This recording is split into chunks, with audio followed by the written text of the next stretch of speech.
I hate running. Like it's so frustrating. It's such a grind. And sometimes I just want to quit.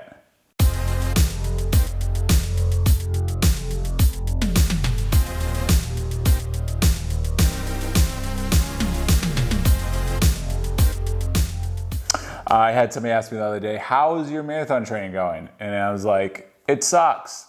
It's a grind. It's not fun, but it's so good for me. Like it's changed my perspective on things completely. Realizing that you can do something that you don't love day in and day out, 6 days a week, and just literally just hitting the pavement and grinding it out puts a lot of perspective on what you can do that you actually love. Like, I've been playing drums since I was 13 years old, right? But I am not I'm 32. So yeah, I'm not a 19-year experienced drummer.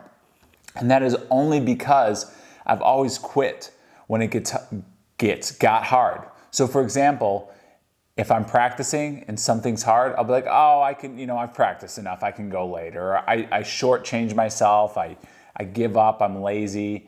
And it's like, if I don't even like running and I'm doing this and getting better at it and seeing huge improvements in my running, how much better of a drummer could I be just by putting in the same amount of effort into something I actually love that I want to do for the rest of my life?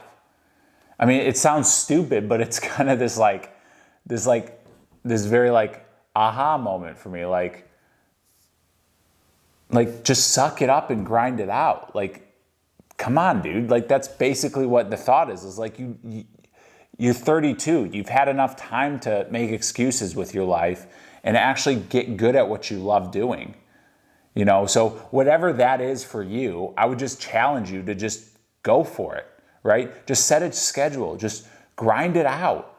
It's not gonna maybe feel great in the beginning, but you're gonna see the small improvements as you go. And that's really where you're gonna find the joy in stuff, even if you don't love the process.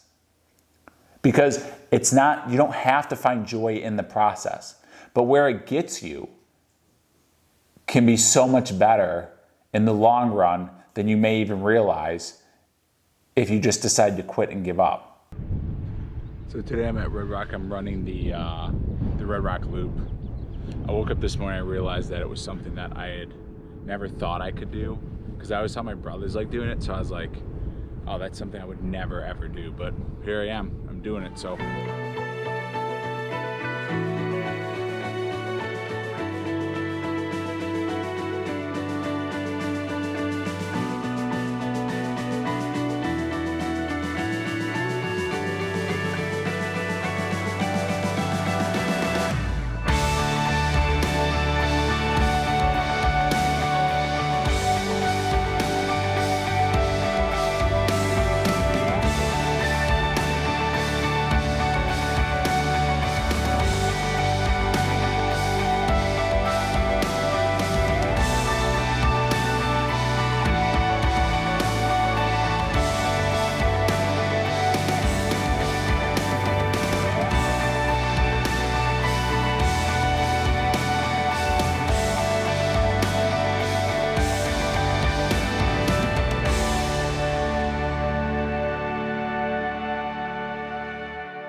the great news is I stopped for 5 minutes at one point because I was supposed to stop and take a break after a long hill climb to eat some food, and then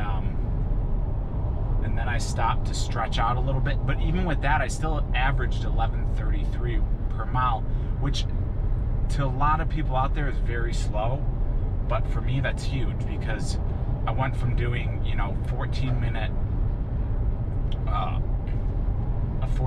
12-mile run on a trail through Red Rock to doing a 15-mile 11.5-minute run with big climbs and stuff. So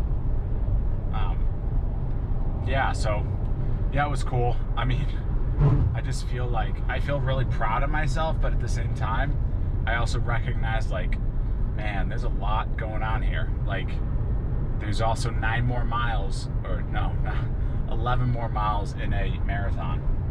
And I'm trying to shoot for, you know, a 10-minute mile on a marathon. And so I got a lot of work to do.